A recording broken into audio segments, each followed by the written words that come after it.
Alhamdulillah, alhamdulillahilladzi sadaqa wa'da wa nassara 'abda wa azza junda wa samal ahsaba wahda. Ashhadu an la ilaha illallah wa ashhadu anna Muhammadar Rasulullah. Allahumma salli wa sallim ala sayyidina Muhammadin wa ala alihi wa sahbihi ajma'in, amma ba'du. Faqad qala Allah subhanahu wa ta'ala fil Qur'anil Karim, A'udzu billahi minasy syaithanir rajim. Bismillahirrahmanirrahim. Mathalul ladzina yunfikuna amwalahum fi sabilillah kamathali habbatin anbatat sab'a sanabila fi kulli sumbulatin mi'atu habbah wallahu yudha'ifu liman yasha wallahu wasi'un 'alim. Wa qala aidan, ya ayyuhallazina amanu taqullaha haqqa tuqatih wa la tamutunna illa wa antum muslimun. Hadirin sidang jemaah Jumat yang dimuliakan Allah Subhanahu wa taala. Alhamdulillah, puji syukur kita yang tak terhingga, bersyukur yang tak berkesudahan kepada Sang Pencipta kita, kepada Sang Pemilik kehidupan yang menggenggam kehidupan manusia, baik dirinya, keluarganya, hartanya, dan lainnya merupakan milik Allah. Itu sebabnya manusia hanyalah diberikan amanah, titipan, supaya dia diuji apakah di dalam kehidupan itu mampu memberikan kebaikan kepada sama manusia dan kebaikan kepada alam semesta. Oleh karena itu, pada khutbah yang singkat ini, izinkan khatib akan memberikan satu penjelasan dari surah Al-Baqarah, surah kedua di dalam Al-Quran ayat 261, di mana Allah Subhanahu wa taala memberikan penekanan, mathalul ladzina yunfikuna amwalahum fi sabilillah.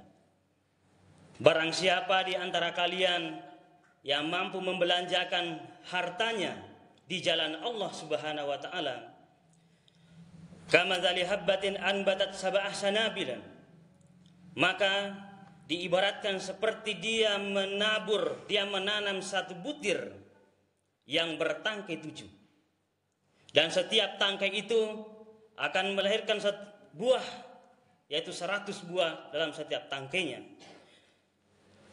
Kemudian wallahu yudha'ifu liman yasha, Allah melanjutkan ayat itu, dan Allah melipat gandakan jumlahnya bagi orang-orang yang dikehendaki. Maka di dalam percakapan ini, maka kita akan membahas tentang ekonomi Islam dan bagaimana ekonomi itu dimiliki oleh setiap orang di dalam tinjauan Islam. Kalau dalam sistem ekonomi sosialis kita biasa mendengar atau yang berlaku di dunia yang pernah diterapkan, maka itu boleh dimiliki harta dan boleh bekerja sebanyak-banyaknya, tetapi dibatasi oleh negara.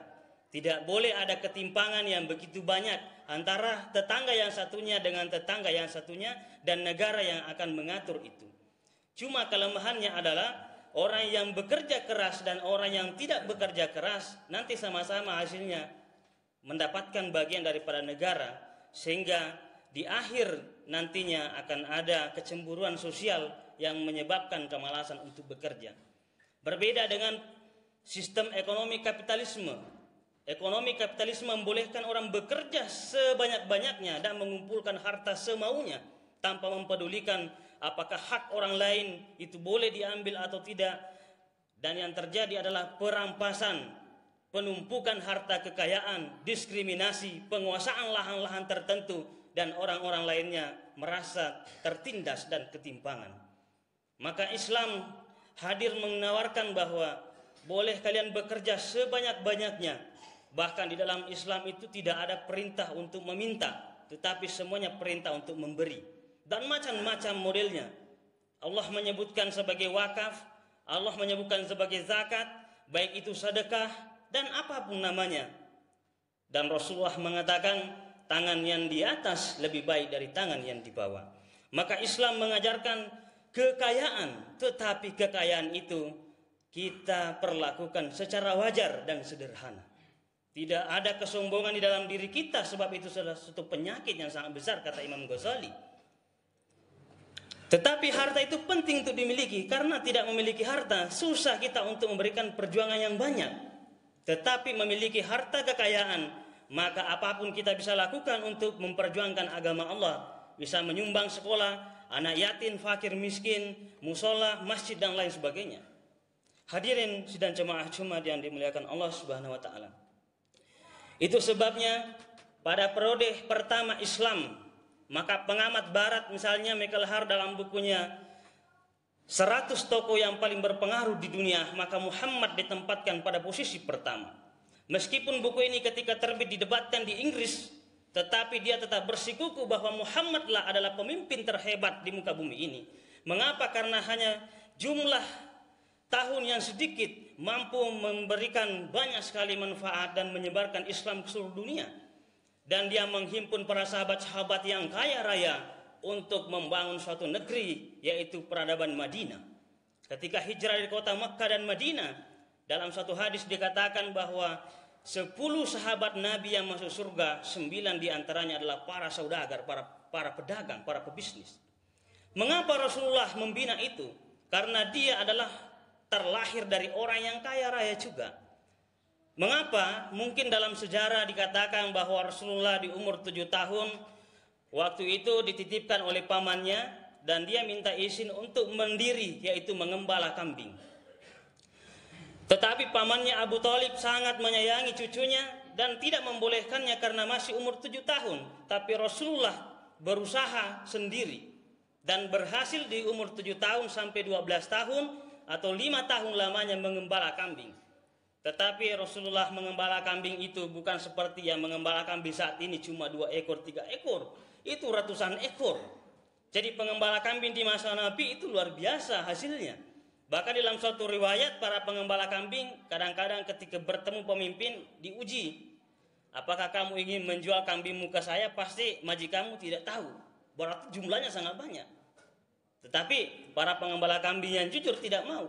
Nah, Rasulullah ketika meranjak umur anak muda, umur 12 tahun, Nabi membawa dagangan Siti Khadijah sampai ke 13 negara. Bisa kita baca juga dalam buku Api Sejarah yang ditulis oleh banyak pakar-pakar ya di Indonesia ini terutama, yaitu Profesor Ahmad Mansur Suryanegara. Jilid 1 dikatakan sekitar 13 negara yang dikunjungi Nabi berdagang dalam periode umur 12 tahun sampai 40 tahun menjelang menerima wahyu di Gua Hira.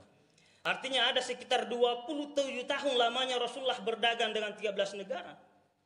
Maka bayangkan kekayaan Nabi di umur 25 tahun menikah dengan Siti Khadijah, dan Khadijah sendiri sebagai bosnya waktu itu yang meminang Rasulullah karena kejujurannya, kehebatannya dalam berniaga, sukses membawa dagangan berbagai negara.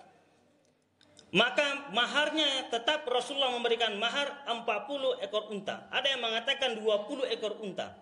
Coba kita ambil sedikit saja dalam periode cerita para sahabat. 20 ekor unta, 1 ekor unta Madinah itu seharga 50 juta. Dikali 20 ekor yang paling sedikit saja dalam sejarah, dalam sirah Nabawi, maka itu 1000 juta atau 1 miliar. Maka Rasulullah menikahi seorang wanita maharnya 1 miliar. Bayangkan kekayaan luar biasa. Itu sebabnya bisnis Rasulullah berjalan sampai umur 40 tahun menerima wahyu, telah merdeka secara finansial. Itu sebabnya setelah Rasul menerima wahyu, tidak ada sejarahnya Nabi bekerja untuk kehidupan dunia lagi. Karena semuanya sudah berjalan. Dia bisa menghidupi istri-istrinya, anaknya, cucunya. Karena aset yang telah dibangun di masa mudanya. Maka mencontoh Rasulullah, sunnah Nabi yang sangat hebat adalah merdeka secara finansial umur 25 tahun dan lebih merdeka lagi di umur 40 tahun. Itu luar biasa perjuangan Rasul. Akhirnya apa? Di masa-masa tua kita menikmati perjuangan kepada agama Allah itu. Semua harta kekayaan Rasulullah justru dihabiskan untuk perjuangan pada umat dan memberikan kepada orang-orang yang membutuhkan.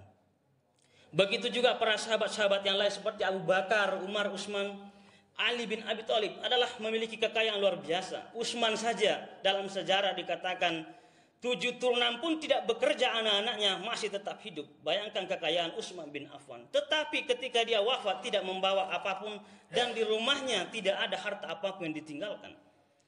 Rasulullah seringkali dianggap sebagai nabi yang miskin, sebab katanya suatu waktu Rasulullah ketika bangun tidur, sahabatnya melihat di punggungnya ada bekas pelapa kurma. Maka orang menyimpulkan Rasulullah miskin itu adalah pelecehan dan penghinaan terhadap agama Islam. Tetapi Rasulullah kaya raya, sederhana. Mungkin istilah hari ini Rasulullah kaya raya tapi tidak ingin bersantai-santai tidur di spring bed. Dia memilih kehidupan sederhana. Bisa saja kalau tidur di situ dia tidak bangun sholat tahajud, dia tidak bangun sholat dan lain-lainnya, dia tidak bisa secara maksimal dan tidak ada pijat refleksi dalam keadaan tidur. Rasulullah sangat mencintai kesehatan. Nah, tetapi seluruh sahabat-sahabat ini seperti Abu Dzar Al-Ghifari dan lain-lain sebagainya itu wafat dalam keadaan tidak terlalu banyak hartanya, sebab semuanya sudah dibelanjakan di jalan Allah Subhanahu wa taala. Abu Bakar As-Siddiq ya, ketika pertama kali ditawarkan bahwa kepemimpinannya lah nanti pertama kali diadakan upah atau gaji pemimpin, usulan Umar bin Khattab. Abu Bakar sangat menolak bahwa seorang presiden, seorang kepala negara tidak boleh menerima upah, tidak boleh menerima gaji. Abu Bakar didesak oleh Umar dengan penjelasan yang rasional sebagai sahabat yang luar biasa. Akhirnya Abu Bakar menerima. Tetapi 2 tahun setengah kepemimpinan Abu Bakar, sepeninggalannya ada surat tertulis dibaca ketika meninggal bahwa semua gaji yang diterima semenjak dia menjadi kepala negara tidak pernah dibelanjakan, semuanya masih utuh dikembalikan kepada negara. Maka Umar sangat menangis waktu itu bahwa kebijakan Umar sangat memberatkan pada sahabat-sahabat atau penerus-penerus setelahnya. Oleh karena itu apa yang menjadi pelajaran bahwa pemimpin-pemimpin Islam pada periode awal mengapa Islam itu sangat maju? Karena tidak mau menerima gaji. Karena mengapa? Karena dia sudah merdeka secara finansial. Kekuatan ekonominya sudah mapan setiap individu. Maka untuk apa lagi? Kecuali hanya memberikan kepada yang diridhoi Allah Subhanahu wa taala. Hadirin sidang jemaah yang dimuliakan Allah. Maka itu Rasulullah sebagai contoh teladan mulai dari anak-anak, anak muda sampai umur remaja sampai umur dewasa menjadi suatu teladan yang luar biasa, tapi seringkali jarang diceritakan dalam perspektif yang berbeda. Maka Rasulullah sangat kering pembicaraannya pada persoalan ekonomi, padahal Rasulullah sangat menguasai ekonomi, perniagaannya luar biasa. Nah, sekarang kalau ada orang Indonesia yang bisa punya aset di 13 negara, itu bisa menandingi kekayaan Rasulullah. Kemudian ayat ini turun, Ibnu Umar berkata, ya ini dari sahabat Rasulullah, ketika ayat itu turun maka Allah akan melipat gandakan jumlah pahala atau jumlah apa yang dikeluarkan, ya, apa yang dikeluarkan pada hari ini itu akan berlipat lagi dikembalikan oleh Allah. Itu adalah janjinya. Dan ada lagi janji Allah, kata Ibnu Katsir dalam tafsir Ibnu Katsir jilid 1 dikatakan bahwa suatu waktu Ibnu Umar berkata, Rasulullah berdoa, ya Allah tambahkanlah nikmat kepada umatku setelah turun ayat tadi. Maka surah Al-Baqarah 245 turun juga, man zallati yuqridullaha qardan hasanan. Siapakah yang mau memberi pinjaman yang baik di jalan Allah? Maka Allah di sini memberikan gambaran, kalaupun kau tidak rela mengeluarkan hartamu, kau pinjamkan saya. Ya. Jadi Allah telah menitipkan hartanya kepada manusia, tetapi ketika manusia mengeluarkan hartanya dari hasil keringatnya, banting tulangnya, maka Allah mengatakan, aku pinjam itu, tetapi aku akan mengembalikan sekian kali lipat. Fayudaifahu lahu ad'afan katsira. Maka Allah akan melipat gandakan pembayaran kepadamu ketika engkau mengeluarkan sedikit apapun harta yang engkau miliki hasil keringatmu itu. Maka sebagai kesimpulan, perjuangan Islam tidak akan bisa berkembang satu negara, satu masyarakat, satu bangunan tanpa dengan kebersamaan. Dan orang-orang dermawan atau yang diberikan Allah titipan harta kekayaan, kecukupan, maka berusahalah untuk melihat orang-orang di sekeliling kita. Jangan sampai kita berpoya-poya menghabiskan harta ke sana ke sini, tetapi tetangga-tetangga kita kelaparan. Maka ini sangat ditentang oleh Islam. Itu sebabnya Islam mengajarkan Yang dimaksud tetangga 40 rumah di belakang, 40 rumah di depan, 40 rumah samping kiri dan kanan, itu namanya tetangga. Jangan sampai engkau hidup makmur, tetapi ada di antara mereka hidup yang tidak berkecukupan. Satu hari pun mereka susah untuk makan dan tidak ada yang memberikan, dan tidak ada yang memberikan pemahaman kepada mereka dan santunan. Maka kita adalah orang yang berdosa, atau disebut sebagai orang yang menghardik anak yatim, atau mengabaikan orang-orang yang berkebutuhan, atau yang kebetulan tidak diberikan keistimewaan seperti yang kita miliki. Demikian yang bisa disampaikan pada khatib pada saat ini. Semoga kita bisa mengambil manfaat. Barakallahu li wa lakum fil Qur'anil Karim wa nafa'ni wa iyyakum bima fihi minal ayatil hakim. Wa taqabbal minni wa minkum innahu huwal ghafurur rahim. Allahumma shalli wa sallim ala sayyidina Muhammad wa ala ali sayyidina Muhammad. Ya ayyuhal kafirun fasmu rabbakum wa inna hadhihi as-sa'atul mustajabah. Ya arhamar rahimin arhamna.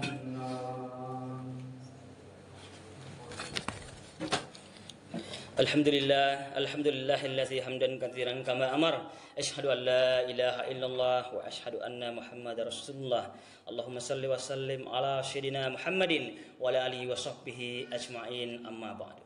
Wa qad qala Allah Subhanahu wa ta'ala fil Qur'anil Karim mujbiran wa amiran, innallaha wa malaikatahu yusalluna 'alan nabi ya ayyuhallazina amanu sallu 'alaihi wa sallimu taslima. Wardallahumma anil arba'atin khulafa'ir rasyidin Abi Bakrin wa Umar wa Utsman wa Ali wa anit tabi'in wa man tabi'ahum bi ihsan ila yaumiddin. Allahumma ighfir li lil muslimina wal muslimat wal mu'minina wal mu'minat allahiyyahi minhu wal amwat innaka sami'un qaribun mujibud da'wat.